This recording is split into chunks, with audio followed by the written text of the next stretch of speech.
Hattie Collins from Rewind Magazine. I'm here with star of stage, screen, film, and of course music, Ashley Waters.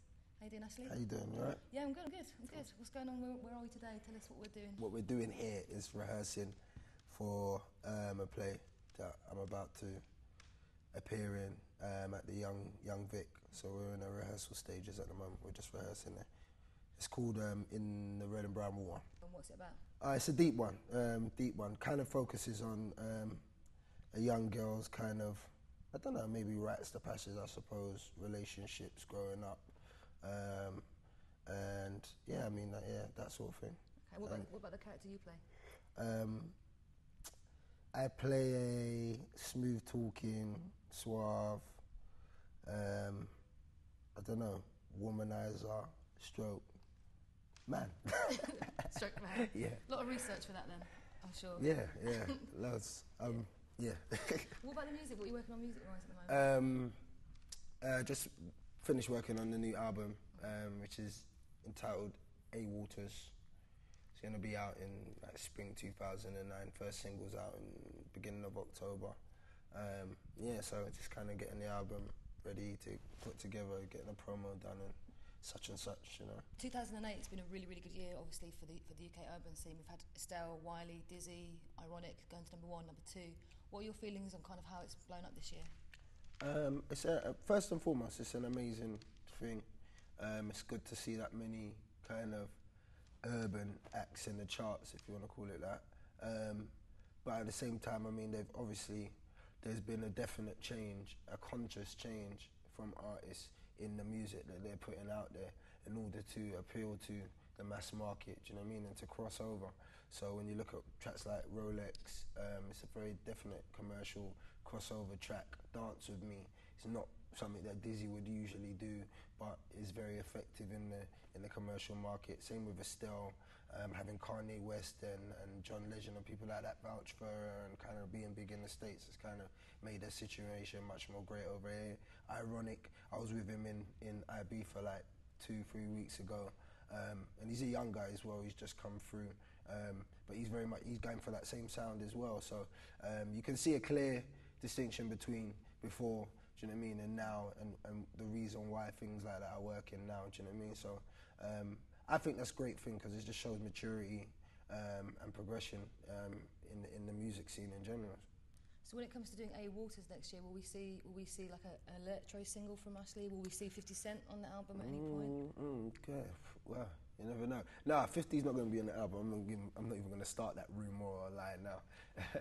But I am shooting another film with him soon, actually, as well. So when I get time to spend with him, I'll probably try and get him in the studio there.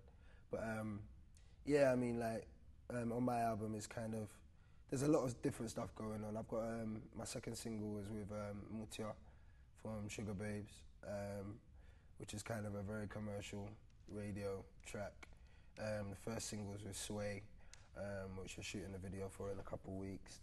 Third one I've got is with Nole, and that's on a hip-hop beat done by Joe Buddha, with a new R&B artist singing on a hook called Ebru, who's really cool. So yeah, I'm kind of taking it there, but I haven't gone all the way. Do you know what I mean? I'm trying to kind of get people round to my way of thinking.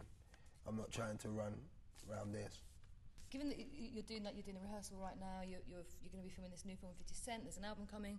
How do you sort of balance being a father with having such a huge workload? How does that work out? It's hard.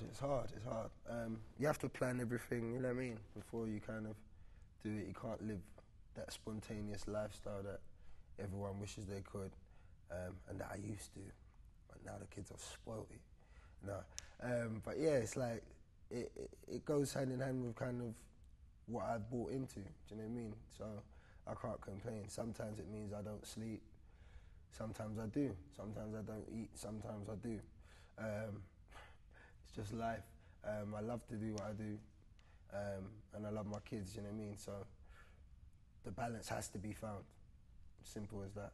A guy called Joe wants to know what you say to your kids about the sort of current troubles, the stabbings and the guns that are happening now. What sort of guidance do you give your children? I don't say anything. I don't talk to them about it, and that's kind of, I mean, that's the way I'd like to see the world go with this situation. I don't know about us, the media, I suppose the TV, everyone constantly bombarding these kids with images of violence, negativity. Do you know what I'm saying? There's no doubt, we shouldn't be surprised in the fact that they're reenacting it. Do you know what I mean? And recreating that and getting involved in it themselves. So I just bombard my kids with positive images. They don't know that people are getting stabbed or shot in the street. They don't understand. It's not part of their life because they don't need to. Do you know what I mean? They're streetwise enough. And as long as I'm alive, nothing would ever happen to them, or I'd never put them in a situation where it would. So I think that's the way forward.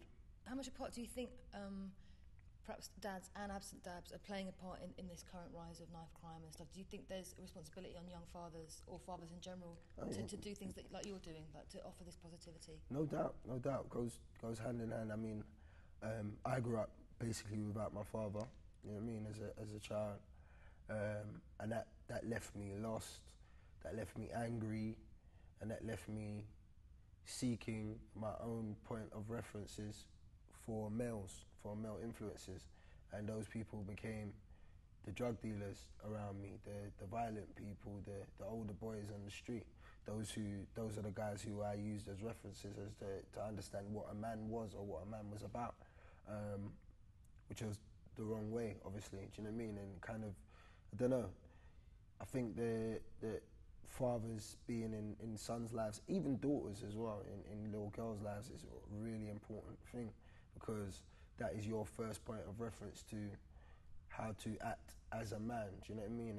And for a woman as well, what man she should be looking for to have in her life. You know, you notice a lot of girls who don't grow up with their dads become very promiscuous a lot of the time, if I can say that, and basically are always looking for a father figure rather than a partner. And I think it's kind of the same with boys. IA wants to know whether or not you've introduced your kids to people that you work with. Do your kids get to meet famous people, and how do they feel about that?